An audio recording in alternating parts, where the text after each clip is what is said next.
Oh, hello there. Yeah, well, deeply thirsty. I have to do some work today, and well, it's reached that point where I'm going to feel quite resentful about it. After all, surely work is for the plebs, isn't it? And why do I have to do anything? Eh? I mean, I should just take the goods that society produces without having to invest anything in it.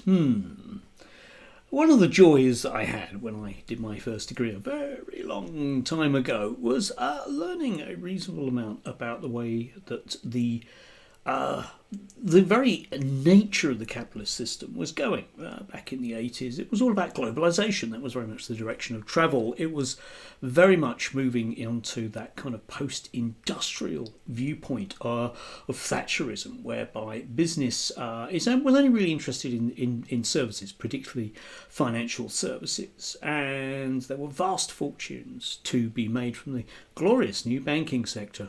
After all, what could possibly go wrong with simply stocking up house prices? I can't think of anything at all. 2008 crash. Anyway, since then, I've tended to keep a beady eye on such things because, you can see directions of travel. And the most recent direction of travel is that capitalism has basically packed up its bags and is gone home. I don't want to hear any more from anyone about entrepreneurs rescuing us all.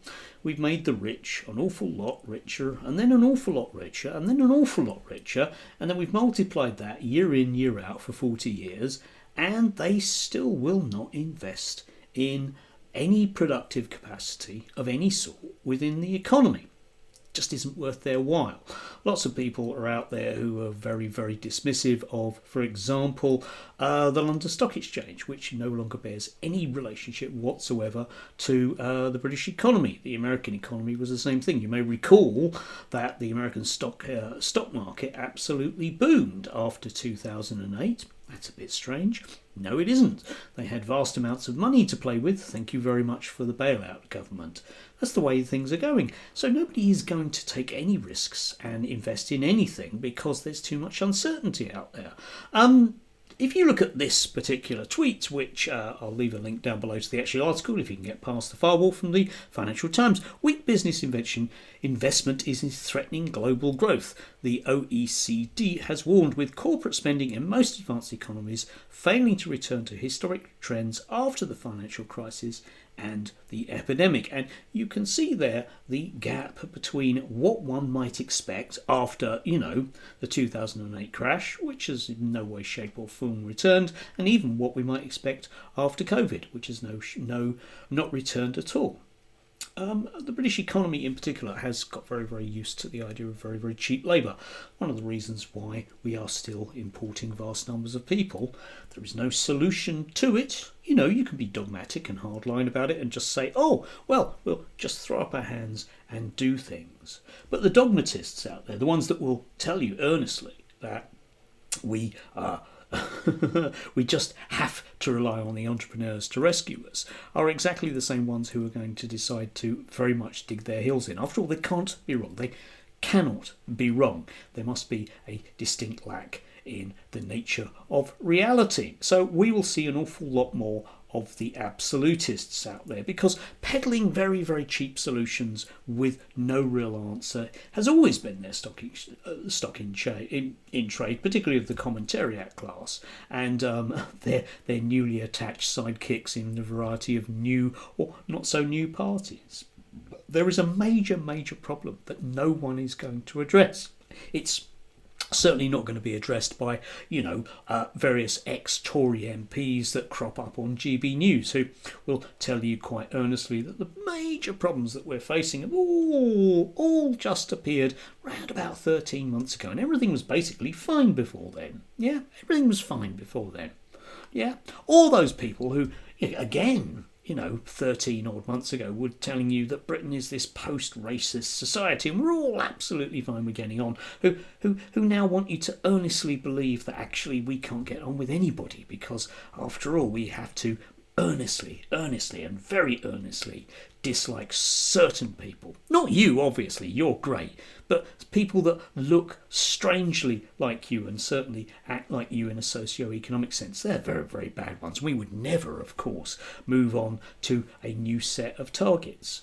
And there are a number of these things that you can see. I mean, again, on a simple level, now the binary nature. All those people yesterday that were screaming blue murder that you can't have trans people working in Marks and Spencers, and you can't have trans people, well, existing at all. And anyway, it's not so much trans, is it? It's more pride. That's the issue. It's pride. It's a binary issue. You can't have trans people in prisons of the wrong sort, despite any major problems that's going to cause, despite any rulings in and around their actual gendered status under the law. Doesn't matter. We'll just ignore that. We'll just ignore the nature of reality and plough our way forwards.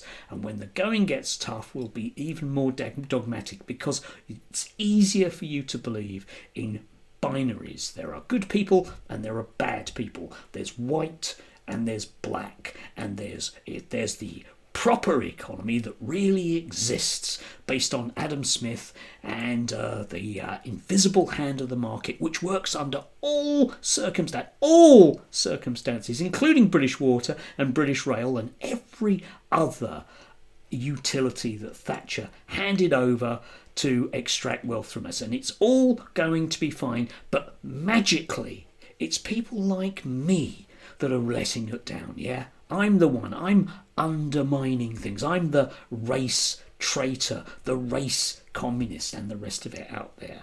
And the language, when as we've seen, the language just gets more and more ramped up. The more and more we have to not talk about exactly what's going on in a moribund economic system, the more we have to appeal to those children in their minds that cannot accept that there might be a number one, a problem, and number two, that it might not simply be solved by simply building a lot of prisons and throwing people with placards inside.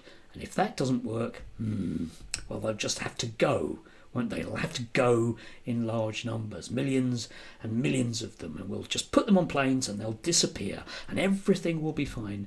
And you and your life, which has become miserable in the last 20 years because of the economy, will simply be saved because we've got rid of people. But of course, we won't get rid of you because we value you, because you have so many special qualities to do with how pale you are. And that's the important thing. And if you believe that, you're welcome to it. But those foundations are very, very shaky, like the economy is. We need an honest, earnest discussion about what we're going to do to move to what amounts to a post-capitalist society. And we're not going to have one until there is a major, major, major shift forwards.